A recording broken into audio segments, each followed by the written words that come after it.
कटक जिला बांकी डंपड़ा अंचल सेवा सांस्कृतिक कार्यक्रम को नहीं कार्तिक महोत्सव सिमिलीपुर रे चलित वर्ष छात्र छात्री मानक भौतिक विकास और सुस्थ मानसिकता वृद्धि पाई विवेकानंद स्कूल होता क्रीड़ा प्रतियोगिता। ଏହି ପ୍ରତିଯୋଗିତାରେ ବିଭିନ୍ନ ବିଦ୍ୟାଳୟର 200 ରୁ ଉର୍ଦ୍ଧ୍ୱ ପିଲା ଭାଗ ନେଇଥିଲେ। ଏହି ପ୍ରତିଯୋଗିତାରେ ମ୍ୟୁଜିକ୍ ଚେୟାର, ବକ୍ତୃତା, ସଙ୍ଗୀତ, ଚିତ୍ରାଙ୍କନ, ନୃତ୍ୟ ଆଦି ବିଭିନ୍ନ ପ୍ରତିଯୋଗିତା ହୋଇଥିଲା। ଏହି ପ୍ରତିଯୋଗିତାରେ ବିଜୟୀ ହୋଇଥିବା ଛାତ୍ରଛାତ୍ରୀମାନଙ୍କୁ ମହୋତ୍ସବ ମଞ୍ଚରେ ପୁରସ୍କୃତ ହେବେ ବୋଲି ସ୍ଥିର କରାଯାଇଥିଲା। ଏହି ପ୍ରତିଯୋଗିତାରେ କମିଟିର ସମସ୍ତ ସଦସ୍ୟ ସହଯୋଗ କରିଥିଲେ। ଏହାକୁ ପରିଚାଳନା କରିଥିଲେ ମହୋତ୍ସବ କମିଟି ସଭାପତି ସୁଶାନ୍ତ କୁମାର ନାୟକ। ମୁଁ ସୁକାନ୍ତ ବେହେରା, ସରପଞ୍ଚ ସିମିଳପୁର ଗ୍ରାମ ପଞ୍ଚାୟତ।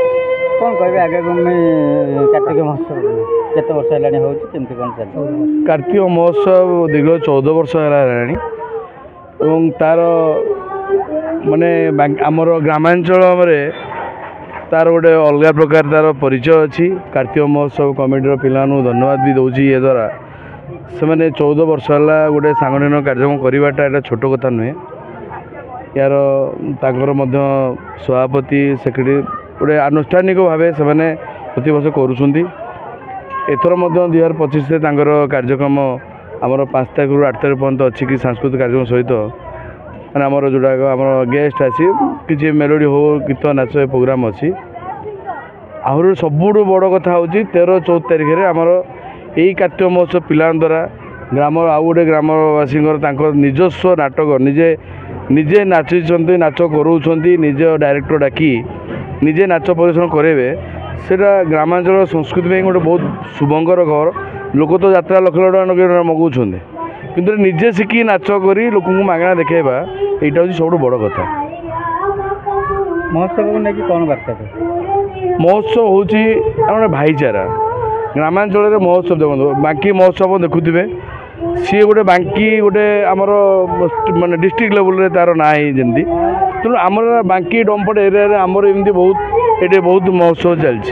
कार्तिक महोत्सव ता अन्यतम से दीर्घ 14 कर छोट छोट पिला आरंभ करी युवपीढ़ी आरंभ करी वयस्क लोक तार समाज सामाजिक काम करुँच। किए कौटी सुविधा असुविधा रही सहयोग हाथ बढ़ाऊँ। कार्तिक महोत्सव जी गोटे बड़ अनुष्ठान जो 14 काम कर बांकी डंपड़ा पंचायत भितर जितोटी महोत्सव हो ये तार अन्यतम वो मुख्य। मो ना प्रदीप कुमार जेना मुझे कार्तिक महोत्सव कमिटी जन उपदेष्टा। आज जो क्रीड़ा प्रतियोगिता कार्यक्रम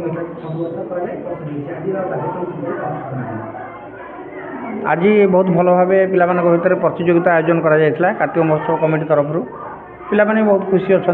ये प्रति वर्ष जो प्रतियोगिता मान आयोजन होउची ता द्वारा पिलामानकर बौद्धिक तथा शारीरिक विकास होगापी निश्चित साहाय्य करिवो एवं पिलामानकर आग्रह देखि भारी खुशी लगुच जे आमर यही बांकी अंचल विशेष करके आमर ये सिमिलीपुर हरियासपुर पंचायत रे महोत्सव मान जो गढ़ी उठी से केवल मनोरंजन खोराक दौनी ता सहित पिलामानकर बौद्धिक विकास दिगरे से भी काम करुच्ची एवं यहाँ निश्चिंत आगामी पीढ़ी को आहरी माने रुधिवंत करिवो एवं से उन्नति पथरे आगे नवाकू बल प्रदान करिवो।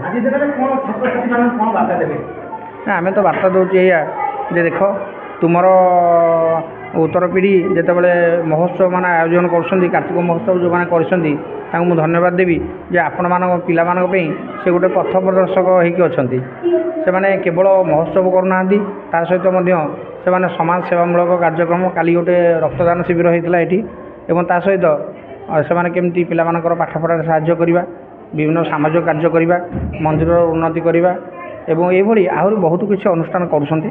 तेणु ये जितेबाला चिंताधारा रखिंट आम से समस्त जो अच्छा कर्मी मैंने अच्छा जो सभ्यवृंद अच्छा समस्त आम निश्चित साधुवाद दवा। Bebina Mahapatra teacher of Vivekananda school of education सिमिलीपुर।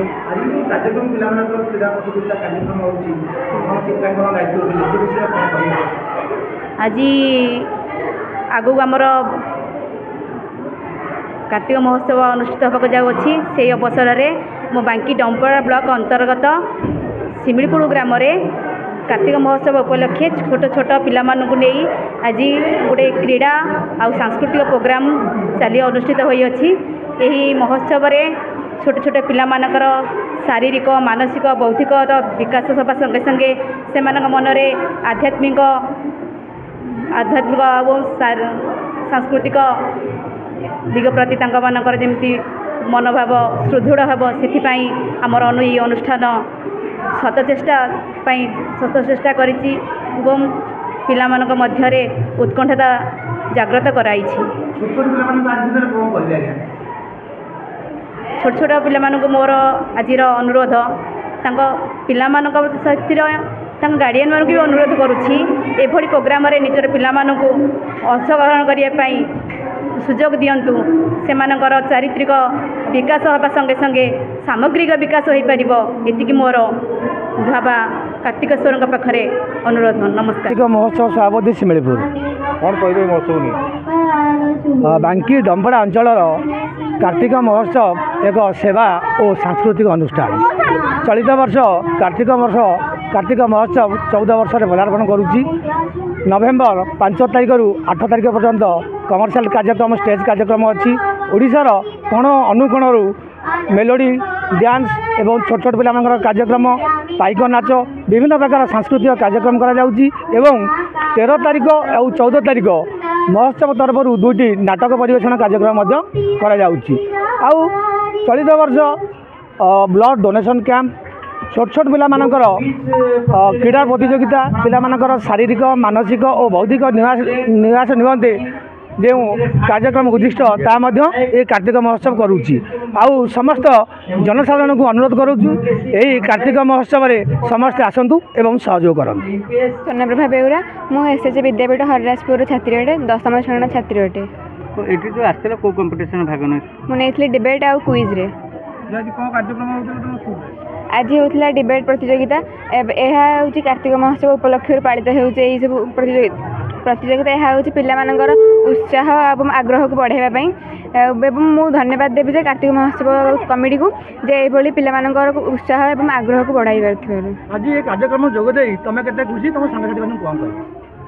ଆଜି ଏହି କାର୍ଯ୍ୟକ୍ରମରେ ଯୋଗ ଦେଇ ମୁଁ ବହୁତ ଖୁସି ଅଛି କାରଣ ମୁଁ ଡିବେଟ୍ ପ୍ରତିଯୋଗିତାରେ ଅଂଶଗ୍ରହଣ କରି ତୃତୀୟ ସ୍ଥାନ ଅଧିକାର କରିଛି ଏବଂ ହାର ଜିତ ତ ସଦାବେଳେ ଲାଗି ରହିଛି। ଏମିତି ପିଲାମାନେ ଆସିବେ ଏବଂ ଯିବେ।